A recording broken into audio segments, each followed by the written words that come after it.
Ito yun guys, dito kami sa first communion ng mga bata. First communion ni Baby Jazz, mga pinsan na ni Meme at ni Meme. Ay, bukod? Bakit may tamang picture ka?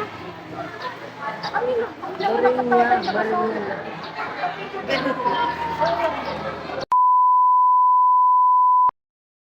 At yan nga mga papsi, nandito muna kami sa labas at habang hinihintay namin sila father, unti-unti na rin dumarami ang mga tao, yung mga bata na magpo-first communion at mga parents. At dahil marami mga bata magpo-first communion ngayon, dalawang pare ang darating.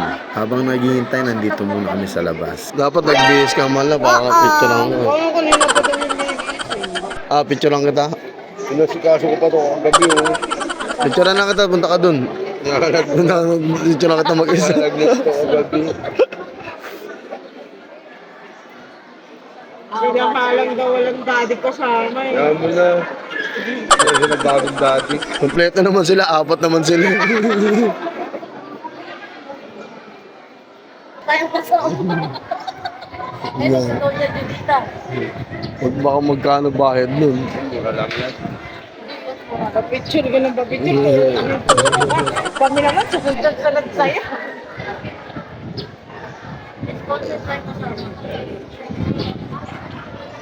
Pumasok muna si Miste para silipin si Baby Jazz kung okay lang siya doon sa inuupuan niya. Sa bawat isang bata, isang parents lang naman ang kailangan. Kaya kami ni Itoy maya-maya ay uuwi kami para magluto ng pananghalian. Dahil sigurado sa dami ng mga bata ay aabuti na ng tanghali. Katapos ng kanilang first communion ay manananghalian lang at papasok uli si Jazz sa school. Kailangan daw kasi nilang pumasok ngayon kasi meron silang exam. Kailangan kasi nilang matapos ang kanilang mga exam dahil next week Holy Week na. Kaya kailangan nilang matapos ang kanilang mga gawain sa school. Ito nga pala si Mama. Kasama rin namin. Umuwi siya kagabi galing Balintawak. Balik na kasi ulit sa pagtitinda si Mama. Naiinip din kasi siya dito sa bahay pagka wala siyang ginagawa. At mas sanay talaga siya may ginagawa sa araw-araw. Sabi na mababatat ang mga Di ba hindi ka nag first communion? Sabay ka na lang kay Gas. Sabi na mo, may nanay din yung pwesto mo. Siguro dito ubatin dati. Siguro tulog ko doon dati. Siguro lagi lang ito natutulog. Uy, hindi. Ano ka mag-first communion? Sa iglesia naman kasi lang naman. Yung nanay mo iglesia, yung tatay mo katoliko. Paano yun? Saan ka pupunta? Yun lang. Kinikilabutan kasi.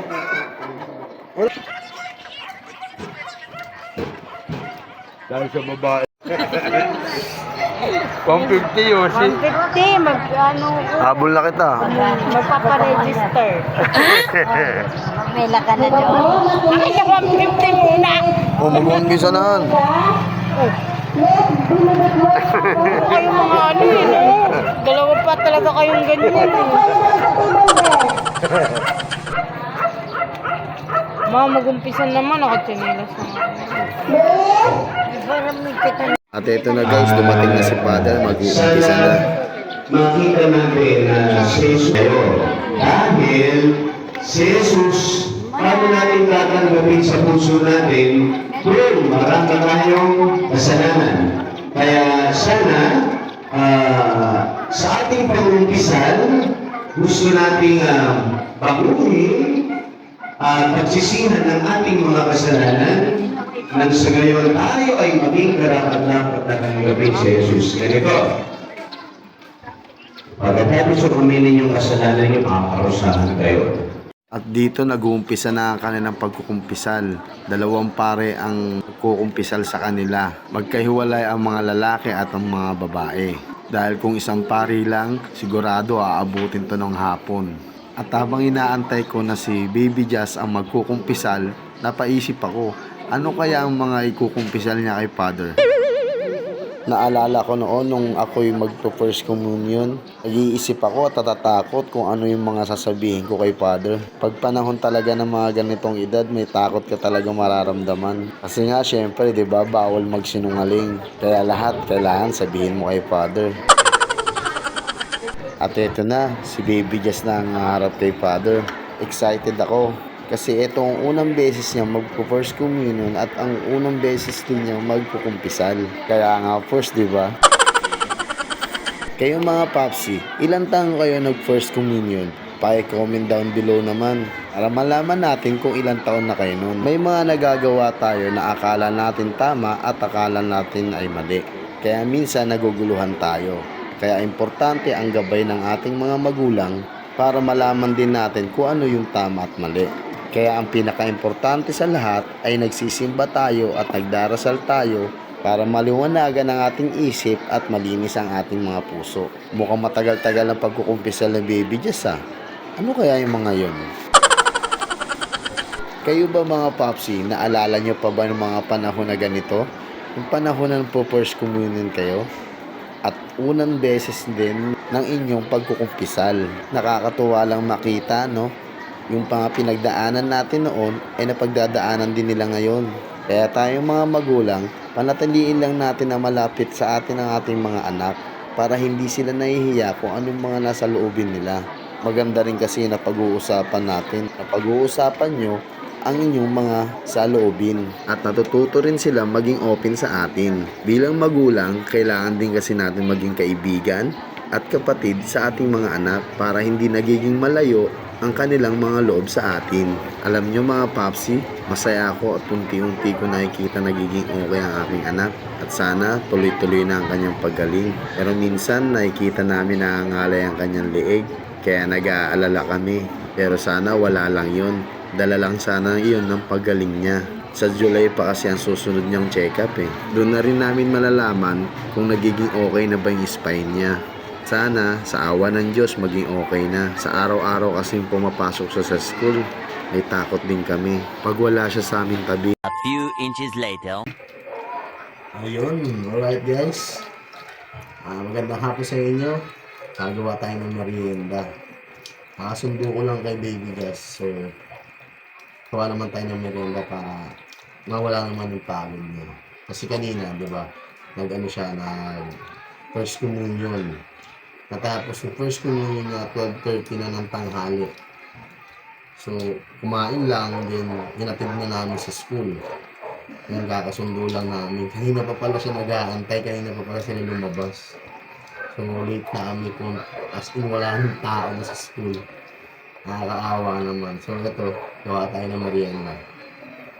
Luto tayo ng spaghetti. Yes. At ayun nga mga Popsi, pagkatapos niyang magkumpisal, umuwi na kami ni Itoy kanina. Kaya nagluto muna kami ng pananghalian. At pagtapos namin magluto, pinasundo ko na kay Itoy para umuwi sila at kumain ng pananghalian. Pagtapos ng pananghalian, hinatid na namin siya sa school. Kaya ayun, nag-exam sila. Medyo na late na nga kami ng pagsundo, kaya alam kong gutom na siya. Kaya ito, nagluluto kami ng spaghetti para mapagmeriendan na rin ang lahat. Ayan, syempre gagamit tayo ng Argentina giniling. Maraming pwede pagsahugan na ito eh. Malaking bagay rin to Argentina giniling na to. Naluto ko na yung pasta. Lulutuin naman mamaya ni Miss Steph yung sauce. Mukhang excited na ang lahat para sa merienda. Kasi nagtanong na isa kong pamangkin eh, kung naluto na daw ba namin yung spaghetti.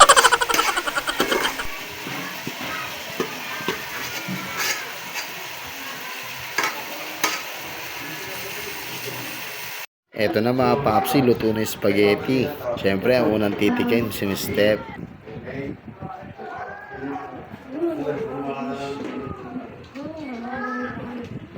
Ayun, dito na dali, subukan Sarap. na. Jollibee. Yes. Masarap. Nagtaman no? Panalo ba ang merienda? Siyempre, hindi ako pauhuli dyan. Titikman ko na rin.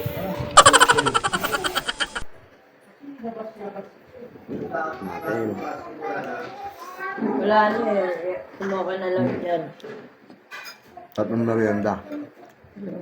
Saan tayo?